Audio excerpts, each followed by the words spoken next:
Live from ABC7, this is Eyewitness News at 8 p.m. on LA56. The calendar says it's fall, but Southern California is roasting. More triple-digit temperatures are expected again tomorrow. ISIS carries out another gruesome beheading on a British citizen, and now another American hostage is being threatened. Dramatic efforts in Texas to keep Ebola from spreading as word of another possible case surfaces.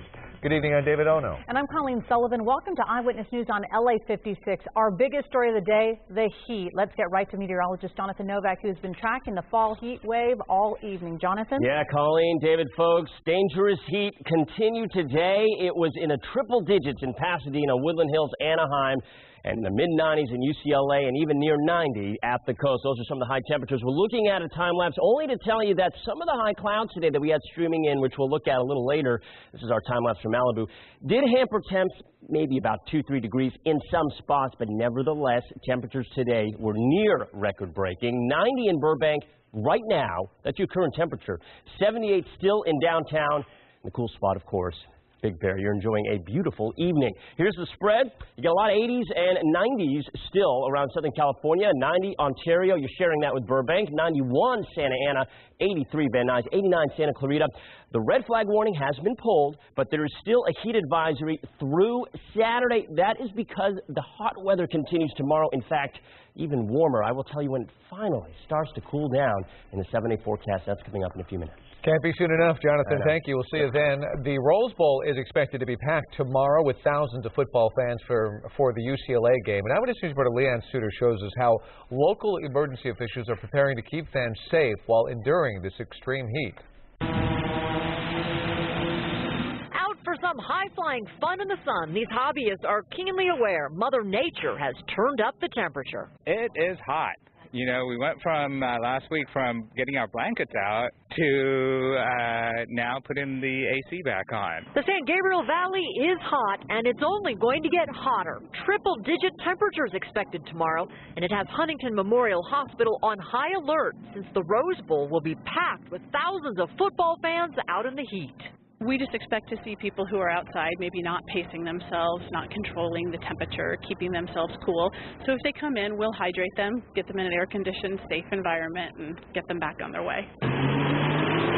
Those stuck working outside know to play it safe, making sure they drink plenty of water, as the heat can quickly turn dangerous.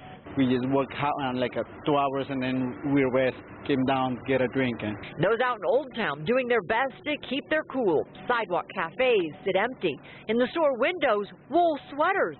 Not a hot seller in the midst of a heat wave. All the years I have lived in Pasadena, I have never had this kind of a heavy hot weather in I don't even know how long, and I've lived here for like a long time. I think this is very doable. I think it's bearable. I like it very much. I think we continue to be very privileged in California in comparison to other states where people have to deal with horrific humidity. This is fine. Leanne Suter, ABC7 Eyewitness News. Because of the dangerous heat, the schools in the Palos Verdes Peninsula School District let students out early today. According to the school district's website, accommodations were made for students who rely on public transportation. School staff supervise those students unable to be picked up early and those involved in after-school activities until those programs started. And there are so many ways to stay connected with the Eyewitness News weather team during this dangerous heat spell. Go to abc7.com/weather, follow ABC7 Weather on Facebook and Twitter, and download the free ABC7 Mega Doppler weather app. An autopsy report has been issued on the death of Christopher Dorner more than a year and a half after his deadly rampage. A massive 10-day manhunt ended with a shootout at a cabin on fire in the Big Bear area. The coroner confirms early reports that Dorner committed suicide in the basement of the cabin as it became engulfed in flames. He used a 9mm handgun, firing a single shot to the head. Dental records were used to identify his badly burned body. An update to a story we brought you last night. Police are now hoping some surveillance video will help identify the suspects responsible for shooting and killing a transgender woman in East Hollywood. The victim was fatally shot in the head during a possible robbery early yesterday morning. Detectives say they're looking for 2 to 4 men, possibly in their 20s, Meantime, a vigil is just getting underway for this 47-year-old victim tonight. The owner of several pit bulls that fatally mauled a woman in Little Rock has been sentenced. 24-year-old Alex Jackson was sentenced to 15 years to life in prison today. 4 of Jackson's pit bulls brutally attacked and killed 63-year-old Pamela DeVitt of May of last year. Authorities say there was a record of complaints claiming Jackson's dogs were dangerous. Prosecutors say Jackson should have done more to restrain the animals. And new at 8, a Palmdale man who led police on a high-speed pursuit that killed a toddler has been convicted of murder. A jury deliberated for about 3 hours today before finding 47-year-old Marvin Hicks guilty. Authorities say Hicks was under the influence of drugs and alcohol when he ran 5 red lights, then crashed into a car, killing 2-year-old Madison Reno. Hicks now faces 21 years to life in prison. He will be sentenced next week. The terror group ISIS has released another gruesome video in which a masked militant appears to behead a British captive. The video of the beheading surfaced this afternoon. It allegedly shows the death of 47-year-old Alan Henning, a former taxi driver who was taken hostage last December when he crossed into Syria as part of an aid convoy. If it is genuine, it'll be the 4th such killing carried out by Islamic State fighters. It is yet another demonstration of the brutality of ISIL, and our hearts go out to the British aid worker who we believe is in that video, and to the remaining hostages and to their families. And later in the video, an ISIS fighter is shown threatening a man he identifies as American Peter Kassig. Kassig, a former Army Ranger and medic who founded a nonprofit group that did aid work in Syria, disappeared last October. New fears tonight that another person may have contracted the Ebola virus, this time in Washington, D.C. This comes just days after a Liberian man became the first patient diagnosed with Ebola on U.S. soil. Meanwhile, there are plans to bring an infected American journalist back from Liberia for treatment in Nebraska. Doctors in Washington, D.C. are running tests on a new patient with Ebola-like symptoms. The patient in isolation right now and in stable condition. The hospital says the patient traveled to Nigeria and showed symptoms when he returned. In Texas, hazmat crews are back at the apartment where the Liberian man diagnosed with Ebola stayed. The crew collecting towels and bed sheets used by Thomas Eric Duncan before he was hospitalized. The family living in the apartment confined to their home under armed guard while public health officials monitor them. Texas health officials originally reached out to 100 people who may have had direct contact with Duncan or someone close to him. That number now down to just 50. So far, no one has shown symptoms. Meantime, NBC News cameraman Ashoka Mukpo is being treated in Liberia after testing positive for the Ebola virus. Mukpo will be flown back to the U.S. His colleagues monitored for signs of the virus. Mukpo's father says his son is still in the early phases of his illness and isn't expected to get worse before his flight. His parents don't know how he got the virus. He had most of the protective gear on, but he thinks something might have splashed on his body at that point. They say they will rest when they know he is back in the U.S., but also worry about his state of mind. He's very scared. You know, he just spent a month filming people dying from this disease, and it's impossible for him to lie there and not go there and not think about it. The White House is urging calm over the U.S. case, but is calling the Ebola outbreak in West Africa not only a health crisis, but a national security priority. Every Ebola outbreak over the past 40 years has been stopped. We know how to do this, and we will do it again. According to a White House spokesperson, President Obama called General David Rodriguez from Air Force One this afternoon to get the latest on the military's response to the Ebola outbreak in West Africa. And there's still the looming question over flights coming into this country. ABC's Dr. Richard Besser takes a look at what's being done to prevent more patients carrying Ebola from arriving into the U.S. We've been here a week. It's time to go home. We're heading to the airport. The front lines on the battle to keep Ebola out of the United States.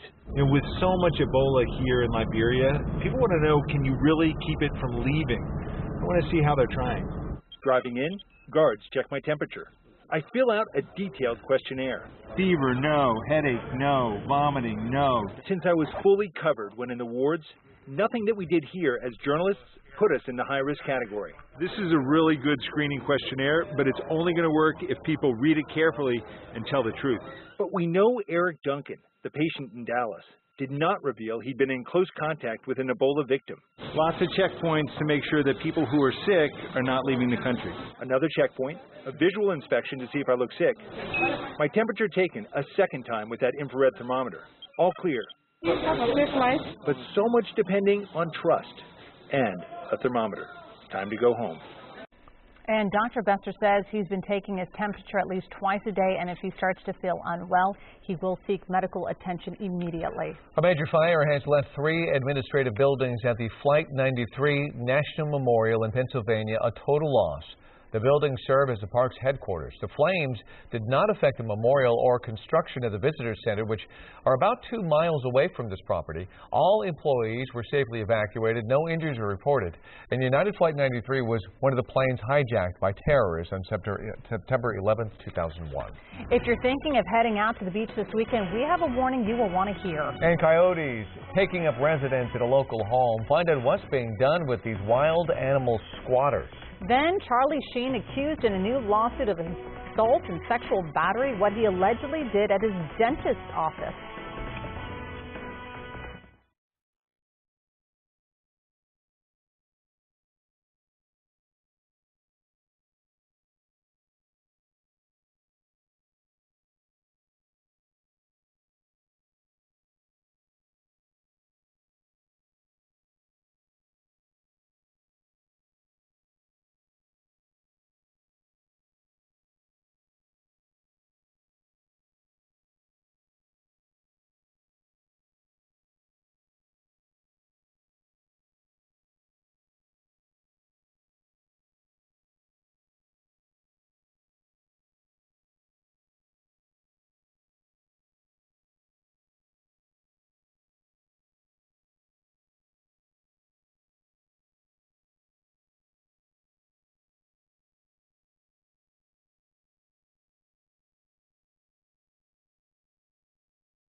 A neighborhood in Arcadia has some new neighbors, but they're not human. They're coyotes. An unoccupied home has been taken over by the animals who prowl the area at night. And Eyewitness News reporter Miriam Hernandez has video of the coyotes and spoke with concerned residents. One look at these Arcadia homes, who wouldn't want to move in? From this beauty being rebuilt to a spacious 8,000 square feet, to this, a vacant $2 million teardown. Well, almost vacant. I've seen 3 adults and then 2 babies. So like a whole gang. Yeah, it's a pack of coyotes. Yep, coyotes. Here's one of the neighborhood pack carrying off a squirrel just this morning. Residents say the visitors were acceptable when they were just passing through, but now the wild creatures are taking up residence on unoccupied properties that are just sitting as owners await lengthy approval processes to rebuild, making comfortable homes mansion size. I believe Arcadia has a more liberal policy allowing speculative building than many other neighborhoods. Dan Sullivan says they've counted the empty houses. We feel that there's 40 unoccupied, unlived-in homes. Perfect living quarters for coyotes who are seen coming and going from this house like they own the place. I don't want to be living with a coyote. I mean, they will attack people. I came home and there was a coyote sitting on the lounge on the right. Today, our camera caught one leaping from the bushes. Concerns are heightened about children like 2-year-old Miles playing in his own backyard. I think coyotes, with Miles being so small, he might be more of a target than an adult would be. I've called animal control, I've called the city council, I've called planning. Neighbors say they're getting no help to either trap the animals or change the building code. So they say they're staying indoors more and watching out for furry predators. Miriam Hernandez, ABC7 Eyewitness News. If you are heading out to the ocean this weekend, beware. A stretch of 3 Southern California beaches are closed due to a shark attack.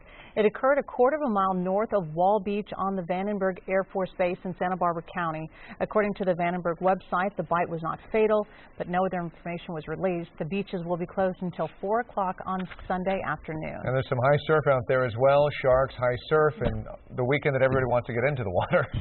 You know what would be a good idea is air conditioning, home. Take it easy, stay cool. If you're going to be heading outside, do it in the early morning, late afternoon, early evening, because that's when it's going to be coolest. We got another couple of days of this stuff, guys. Hot weather persists through the weekend, and it's the kind of heat where, especially in the valleys, all right, you can get heat-related problems. You can get heat stroke. Anybody who's got any issues related to that, asthma like that, air quality is going to be an issue too. So it's just not a weekend to get out and push it too hard, although I know it's very tempting. Laguna Beach is this beautiful time-lapse. It doesn't get much better than that. Look at that beautiful sun setting. Now, this is what I want you to notice. A few of the high clouds today moved in a little bit of moisture from the south, streamed on in, and that hampered temps just a tad. You really didn't notice. Temperatures like this, 103 Riverside, that was your high today, 100 in Long Beach, 99 Santa Clarita. I mean, it was a sizzler, and tomorrow will be no different. In fact, maybe a little warmer. 82 right now in Long Beach, and we mentioned Riverside. You're still at 82 degrees. Ooh, it is a hot evening for some of us. Most of us, at least, it is warm. 89 Santa Clarita. Yeah, that's hot to me for 8:30 at night. 73 Palmdale, 82 again in Long Beach, 89 in Palm Springs, and 84 in Temecula. Okay, so the red flag warning was pulled. The winds really weren't that strong today, but nevertheless, with relative humidities below 10%, that's really dry air, and temperatures in the triple digits, well, that helps to feed the fire danger, but the National Weather Service for the weekend is going to take out that red flag warning, which is good news. It's not going to be in the picture for Saturday or Sunday, but we still have that heat advisory for Orange County, San Bernardino, Riverside counties through the weekend for extreme heat. Here's some of that moisture I just mentioned, just enough today, some of that high cloud cover. And by the way, way down to the south now, Hurricane Simon forming. That, in the long term, looks like it should stay to the south. In fact, what I'll tell you here, this high pressure system that's been over us, as it gets pushed out, there's going to be an area of low pressure that builds in the Monday, Tuesday time frame. That'll keep the moisture from Simon away. We could use it. We could use some rain, but this high pressure is stubborn, and it's staying over us, and it's keeping us very hot for at least a couple of more days. So we've got to get through Saturday and Sunday, and for some of us Monday, before things get even close to normal in regard to the temperature. 67 overnight in Los Angeles, 60 in Thousand Oaks, and then, oh yeah, triple digits, I am sorry to say again, tomorrow 105 in Northridge, 102 in Glendale, 99 in Los Angeles, 104 from Riverside over to Ontario. Folks, it's going to be a hot weekend. Again, hydration is probably the most important thing if you're going to be outside. 99 tomorrow, 95 on Sunday in your 7-day forecast. And then Monday, we're down to 90. That's still above average by almost 10 degrees. Finally into the mid-80s on Tuesday when things get back to normal. Valleys, i.e., 2 more days of triple digits. And in fact, Monday, pretty close to it, 98. And you're finally back below average on Tuesday or near it. And then the mountains, you know, nice and pleasant for you. Just looking at some sunshine, maybe a few high clouds, mid-70s throughout. And then the high desert looking hot for a few days before you're back in the 80s on Wednesday. Take it easy this weekend, everybody. It's going to be a toaster. We'll have another check of the weather and more of those extreme high temperatures from today coming up in a few minutes. All right, Jonathan, thank you. And we have breaking news, and this ties directly in with the weather. As we've been telling you, we're very concerned about fires breaking out during this very hot spell. And there's one going on right now in Granada Hills. This is live from Air 7 HD. This broke out, as you can see, right next to the 118 freeway. The LA Fire Department is all over this one. They have sent 75 firefighters. There you see, look at the massive response to this. 75 firefighters on the ground. They're also hitting this thing in the air Now, the good news is, as Jonathan just pointed out, yes, it is warm out there, and there's no precipitation or humidity is very low, but there's no winds either. The winds are very low at 2 miles per hour, so that's going to help firefighters out. The official acreage on this is only 3 acres, but this just broke out. As I said, trying to get on top of this quickly. We're going to continue to monitor this situation. We'll give you updates. Also tonight, actor Charlie Sheen being sued following allegations of a bizarre assault at his dentist's office, something his lawyer calls absurd. Dental hygienist Margarita Palestino claims Sheen grabbed her breast area and tried to pull off her bra while she was putting a nitrous oxide mask on him last week. She also alleges he punched her in the chest and pulled a knife on one of the dentists. Sheen's attorney calls the lawsuit ridiculous and says the hygienist is looking for her 15 minutes of fame. New at 8 o'clock, Olympian Michael Phelps is apologizing to his fans via Twitter following his DUI arrest earlier this week. The swimming star says, quote, "I know these words may not mean much right now, but I am deeply sorry to everyone I have let down." Phelps was pulled over for speeding early Tuesday morning in Maryland. According to court documents, his blood alcohol level was nearly twice the legal limit. Phelps was also charged with DUI back in 2004. Toronto's embattled mayor Rob Ford says doctors have told him there is a 50% survival rate for the rare and aggressive form of cancer he is fighting. He held a news conference yesterday saying he's trying to stay positive and take it day by day as he battles malignant liposarcoma. Just keep going on. I see the doctors every single morning. I've got all my tubes in here, and they hook it up. That's it, and take one day at a time. Mayor Ford has refused to step down as mayor despite months of scandal and an admission he used crack cocaine. He bowed out of the race for re-election after doctors detected a tumor in his abdomen. However, he is still running for a seat on the city council. The mayor's brother, Doug Ford, is running in the race to replace him. A pregnant woman in dire need of a bathroom says she was turned away from a Starbucks in Phoenix, Arizona. Ilana Shanker suddenly had to use the restroom Tuesday and walked into a nearby Starbucks. But she says the barista refused to give her the bathroom key code, telling her she needed to buy something first. She explained she was more than 8 months pregnant and couldn't wait, but says she didn't get any sympathy. She even turned to her husband for help. The man said, "You have to make a purchase." So they went back and forth for a minute, and my husband said, "Here's my credit card, charge me for anything, give me the code." And the man still said no and said, "You can go to the Fry's down the street if you want to go to the bathroom."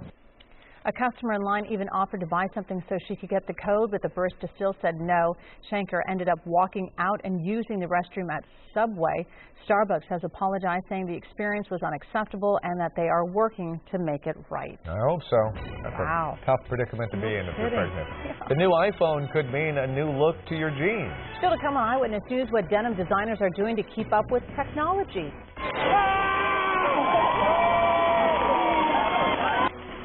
And a new spin on pop art, how these students are hoping to land themselves in the record books.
The new iPhone 6 may be influencing the future of fashion. One thing many Apple fans are noticing about the larger phone is that it doesn't fit into the pockets of most jeans, especially for women.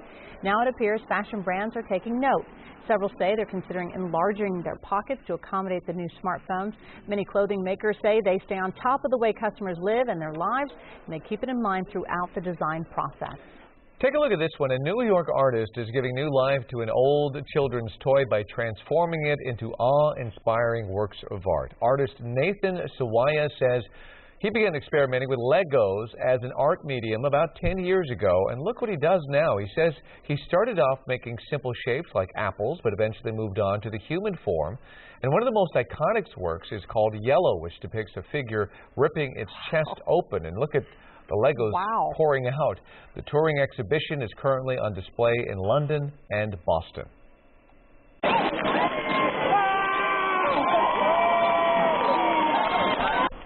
And UC Riverside students celebrated their opening of their new rec center expansion by trying to pop their way into a Guinness World Record. About 1,000 students popped 6,400 square feet of bubble wrap for 2 full minutes. That's larger than the size of a basketball court. No word on whether the record will be made official. The newly expanded student recreation center features a pool, a new fitness center, and indoor rock climbing. Students are encouraged to take advantage of it. Nice.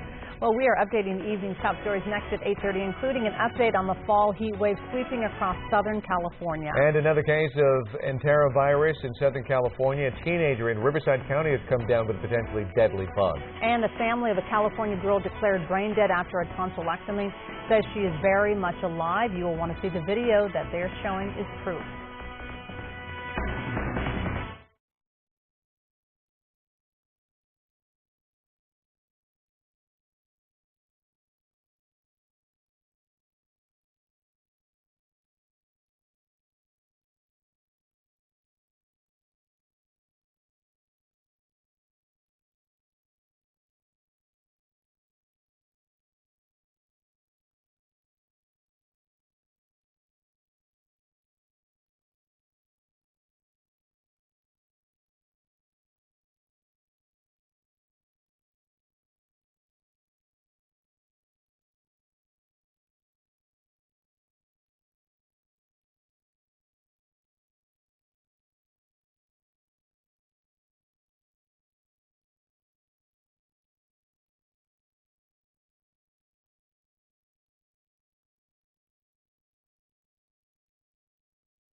This is Eyewitness News on LA56 with live breaking news. Our top story at 8:30, breaking news out of Granada Hills. Hello, I'm David Ono. And I'm Colleen Sullivan. This is Eyewitness News at 8:30 on LA56. Firefighters just got the flames under control, declaring it a knockdown. But you can see right here, LA City firefighters are on hand right now in Granada Hills at the 118 freeway at the Rinaldi Street area. You can see the 118 is being very much affected by that fire. A 3-acre fire right now. Again, LA City firefighters saying they knocked it down. It happened just a short while ago, and they have been making a really good firefighter effort to get it under control. Unfortunately, the 118 freeway is going to be backed up for some time as this firefight continues. But again, you don't really see much in the way of fire right there. Of course, they will keep an eye on any hot spots that do flare up. But again, this is a fire in Granada Hills, the 118 freeway at Rinaldi Street. In the meantime, the heat made finding another fire difficult for crews earlier in the day. A small wildfire broke out in Devora Heights, quickly spread due to the high temperatures and dry brush. 2 fixed-wing planes and 2 water-dropping helicopters were needed to fight this fire. It burned a shed and a truck, but fortunately it only spread to about 5 acres. It was a blaze, everything. I mean, it was right up to my friend's house over here. Things looking a lot better now than they did about half an hour ago. Oh, definitely, much better. And things were calm at Lytle Creek and much cooler, especially in the water where many people were cooling off. Although, due to the current drought, people say there's not as much creek water to enjoy than in past years. And meteorologist Jonathan Novak has been tracking the extreme heat and fire danger. He has a look at how we're doing. Jonathan. Yeah, David, that looked refreshing, that cold water. You're going to want to stay hydrated and cool this whole weekend. We've got more of this to get through this hot weather. And in terms of the fire danger, I'm going to tell you about it in just a moment. But the red flag warnings have been pulled. Tonight, beautiful downtown. This is our high today, was 98. That was the afternoon high in downtown LA. Normally, we're at 80, almost 20 degrees above average. Right now, it is 78 degrees in downtown, 76 over at the airport. Very warm evening. Some of us are seeing temperatures right around 90, 89 in Santa Clarita. And in the 90s in some spots, well, now 89 in Palm Springs, 82 Riverside, and 78 in downtown again. So it's a warm one overall. Here's the watches and warnings page. So even though the National Weather Service has pulled the red flag warnings, and the reason they did, look, the winds are not that strong, which is great. There is still a high risk of some fire danger this weekend with the hot temperatures. We have a heat advisory still in effect throughout the whole weekend. It's going to be a warm one tomorrow. Check it out, already at 97 by noon in downtown Los Angeles. Folks, I got a cool down for you somewhere in that 7-day forecast. I'll tell you about it in a few minutes. Stick around. Jonathan, thank you. Put the power of the Eyewitness News weather team in your pocket with a free Mega Doppler weather app. Download it from the iTunes App Store or Google Play and search Mega Doppler. The first confirmed case of enterovirus D68 has just shown up in Riverside County. At least 14 people have come down with a severe respiratory illness across the state. Eyewitness News Inland Empire reporter Leticia Juarez has more on this new case and what parents can do to try to keep their children safe. Jessica Aguilar is aware of the growing concern over enterovirus D68. The mother of 2 girls, one school-aged, worries about what could happen. Well, they could get sick from it, and if we take them to the doctors and stuff, and if they don't have any vaccines, what kind of cure could it have? The Centers for Disease Control and Prevention reports 538 people in 43 states have enterovirus D68. 14 of those cases are here in California. Today, Riverside County confirmed its first case of the respiratory infection. Well, the first case is a teenager. They live in South County. The person was ill, was hospitalized, actually in San Diego County, has been discharged to home and is recovering and expected to do well. Doctors say infants, children, and teenagers are most likely at risk for the respiratory illness. Symptoms mimic the common cold and include runny nose, sneezing, a cough, and body aches. I will say we have several cases under investigation, meaning we have reports, but it's not confirmed at this time. As for Aguilar, she is taking precautions with her girls. We carry sanitizers all the time. Every time before eating or playing outside, and make sure that they wash their hands. Leticia Juarez, ABC7 Eyewitness News. There is currently no vaccine for the enterovirus. Health officials say if you do have a sick child, you should keep them at home. A shocking new claim for the parents of the Northern California girl who was declared brain dead following tonsil surgery. They say their daughter is now responsive and able to move her feet and hands. Eyewitness News reporter Alex Michelson shows us the video of their claims and tells us what doctors are saying. Even though Jahai McMath was legally declared brain dead, her mother insists she's very much alive and says this video proves it. In the video, Nalia Winkfield urges Jahai to move her foot. Come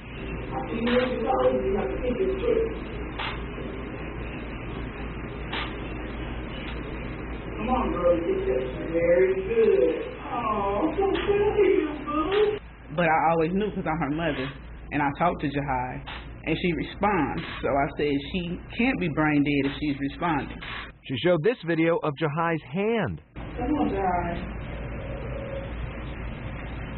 Very good, because I want to make sure that when she does respond to what I ask her to do, that nobody's saying that I'm forcing her to do it, or I have a string at her foot pulling it, or I don't never want it to be a mistake that Jahai does these things on her own. You may remember late last year, the 13-year-old Jahai went to Oakland Children's Hospital for a tonsillectomy. There were complications, she went into cardiac arrest, and was declared brain dead. Her family fought that declaration ever since and moved her to a hospital in New Jersey that would keep her on life support. The family says this is what Jahai looks like now. Their attorney says he's working with doctors who say that Jahai's MRI shows some brain activity. And there's a difference between being brain damaged and between being brain dead. Doctors not working with the family say they're claiming something unprecedented has happened here. There's no evidence that that patients who are brain dead can ever recover. There's no recovery from death.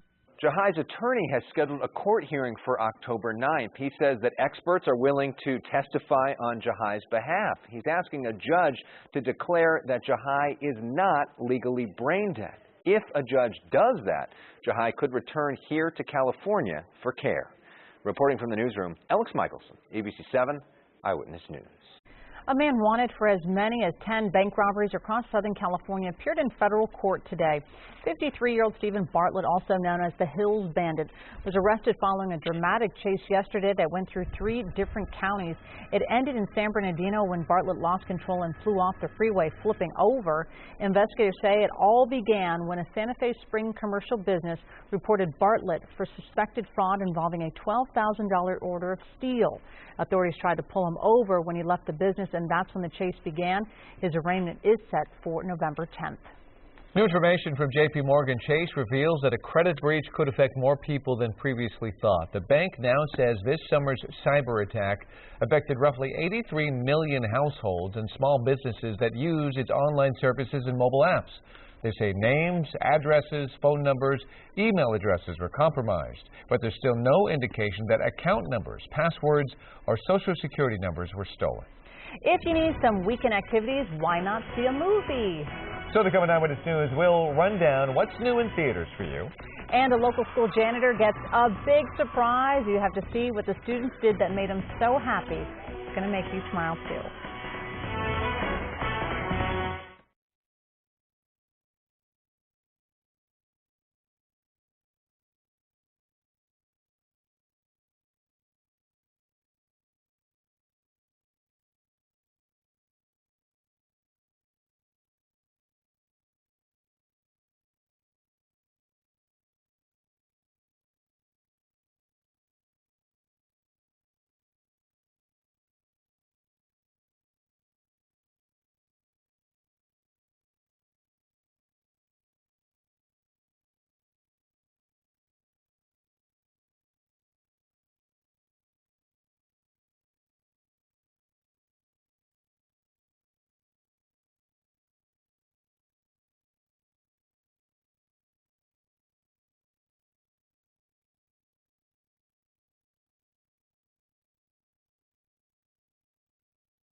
Proof that politics is a full-time job. Today marks the 22nd anniversary for the President and First Lady Michelle Obama, but both are busy out on the road. A friend of mine just got married, and I told the bride, wonderful young lady, I said, it takes about 10 years to train a man properly. So you got to be patient with him, you know, because he'll screw up a bunch, but eventually, you know, we learn. It's just it takes us a little longer. We're not as smart. So Michelle's been very patient with me. Aww. Well, the president was in Indiana today for a town hall meeting on the economy. The First Lady attended a fundraiser in Massachusetts. And a best-selling thriller debuts on the silver screen. And so does a prequel to a horror film featuring a doll. Entertainment guru George Pinocchio has a preview of what's new at the movies this weekend. As you all know, my wife, Amy Elliott Dunn, disappeared 3 days ago. I had nothing to do with the disappearance of my wife. I had nothing to hide. The novel Gone Girl has been on the bestseller list for more than 2 years. Writer Gillian Flynn brings her thriller to the big screen thanks to director David Fincher. Ben Affleck stars as a man whose once seemingly happy marriage disintegrates. He then sees the spotlight turned on him after his wife disappears. But did he have something to do with it? Rosamund Pike stars as his wife in this Nothing Is Quite As It Seems R-rated thriller. The weekend's other wide release offers a different kind of thrills and chills. Annabelle is the name of the doll featured in last year's surprise horror hit The Conjuring. This prequel follows a couple who experiences supernatural occurrences involving the vintage doll, all after their home is invaded by satanic cultists. Not surprisingly, the film is rated R. Also new on the independent front, Reese Witherspoon in The Good Lie. You must be the guys from Somalia. Did I call? Sit down. Did your luggage come down the chute? Great. The movie is based on the true story of Sudan's lost boys back in 1983. It focuses on 4 young refugees who are given the chance to relocate in America. Reese Witherspoon co-stars as a counselor who tries to help them navigate their lives. How come you didn't respond to my message? My mom. She must have just deleted it before I even saw it. I have a secret. And director Jason Reitman gives us Men, Women, and Children. The ensemble cast offers a look at a group of high school teenagers and their parents as they attempt to navigate the ways the internet has changed their relationships, for better and for worse. George Pinocchio, ABC7 Eyewitness News. And still to come, the feel-good story of the day. That's right. A local school janitor gets a big surprise, and we're going to show you what the students did that made them so happy. And going up in sports, after a gut-wrenching loss to Kansas City in extra innings last night, can the Halos even the series tonight?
Tonight marks the start of the holiest and most somber day on the Jewish calendar. Yom Kippur began at sundown. Members of the Jewish community gathered tonight at the Wilshire Boulevard Temple to begin a 24-hour fast and seek forgiveness for their sins.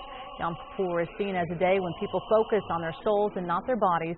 The completion of Yom Kippur tomorrow at sundown marks the end of a 10-day span that began with Rosh Hashanah, the Jewish New Year. Jonathan Novak joins us with our weather right now. A lot of concern, especially for tomorrow, because it's going to be an extremely hot day. Very hot day, and you were mentioning earlier that the nights are kind of cool and they feel okay.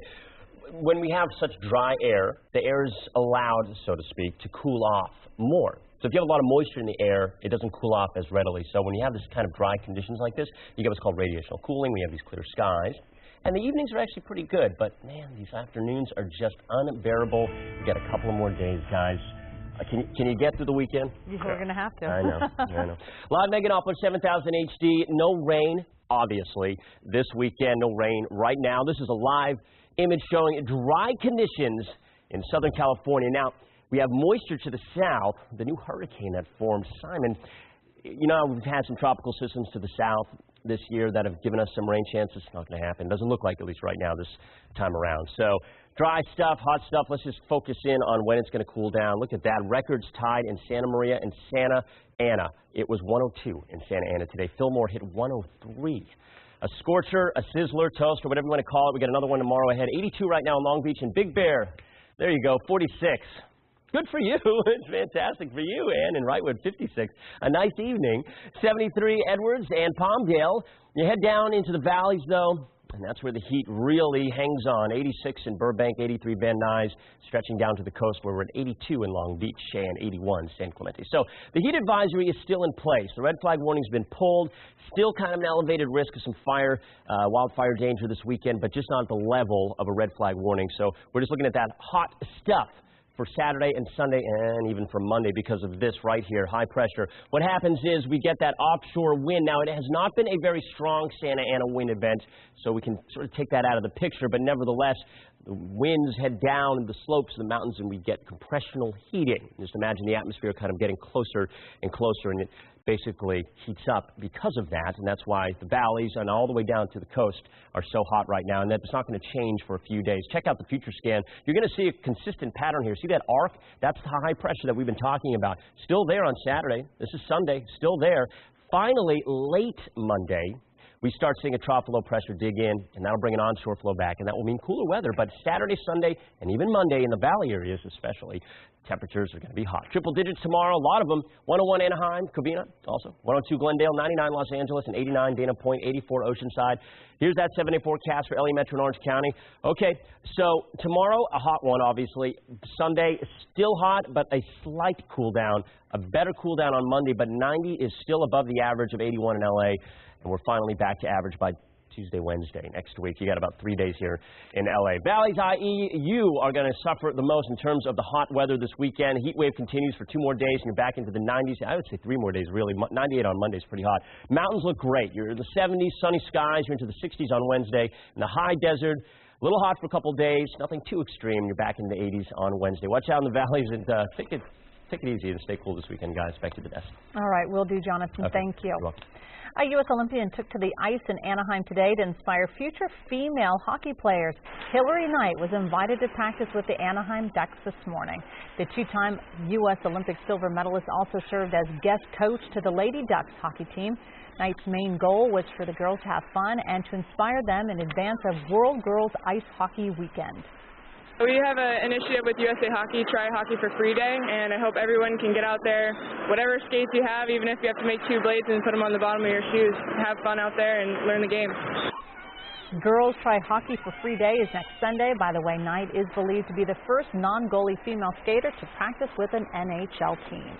Into sports, Mike Moustakas' 10th inning home run gave the Royals a stunning win in Game 1. The Angels had less than 24 hours to shake off that haymaker and try to even the series tonight at Anaheim. And right now, the game is tied at 1 in the 7th inning. Complete highlights are coming up at 11 o'clock. In the meantime, Clayton Kershaw seeking postseason redemption tonight against the Cards. But in the first, Randall Grichuk hammers one to the seats to the left. It's well documented that neither team is fond of each other. So when Adam Wainwright hit Yasiel Puig near the top of the arm, that sparked tension. Yadier Molina and Adrian Gonzalez had words and some pushing and shoving, but no ejections. That seemed to wake up the Dodgers offense because moments later, Carl Crawford rips one into the right field stands on a bounce. The Dodgers eventually built a 6-1 lead, and it should have been good enough for the game's best pitcher, but St. Louis blitzed Kershaw in the 7th. And when Matt Carpenter clears the bases with his double, Kershaw's 5-run cushion is gone. The Cards with 8 runs in the 7th, but trailing 10-9, and Andre Ethier 90 feet from tying the game, Trevor Rosenthal struck out Puig. The Cards edged the Dodgers to take Game 1 10-9. Game 2 is tomorrow night. It's that time of year we talked about all the way down the stretch. Win's a win, a loss is a loss. No matter how you slice it, no matter how you get there. When you lose, it feels like you got kicked in the gut. If it's 3-2, if it's 1-0, if it's 10-9. But you just have to respond. What a weekend to be an LA sports fan. Tomorrow, USC and UCLA are both playing at home just hours apart. The Trojans battle Arizona State at the Coliseum at 4 p.m., while the Bruins will try to stay unbeaten in the Pac-12 with a game at the Rose Bowl against Utah, and that is at 7:30. And finally, the Lakers will be without Nick Young for at least the next 6 to 8 weeks. Swaggy P tore a ligament in his right thumb after trying to steal a ball in practice from Kobe Bryant. Young led the Lakers in scoring last season at just under 18 points a game. And more news straight ahead here at 8:30 and ahead tonight on Eyewitness News at 11 on ABC7. For the first time ever, a woman who got a womb transplant gives birth. Her amazing story. And you have seen the surveillance video. Now we're learning more about the transgender woman gunned down in Hollywood, how she's being remembered tonight. These stories and all the late-breaking news on Southern California's #1 late newscast, Eyewitness News at 11 on ABC7.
More than 50,000 fans filled Dodger Stadium for today's opener of the National League Division Series, but there was one fan who had no idea he was going to the game. And Eyewitness News reporter Rob Hayes tells us why some local kids wanted to do something really special for their school janitor.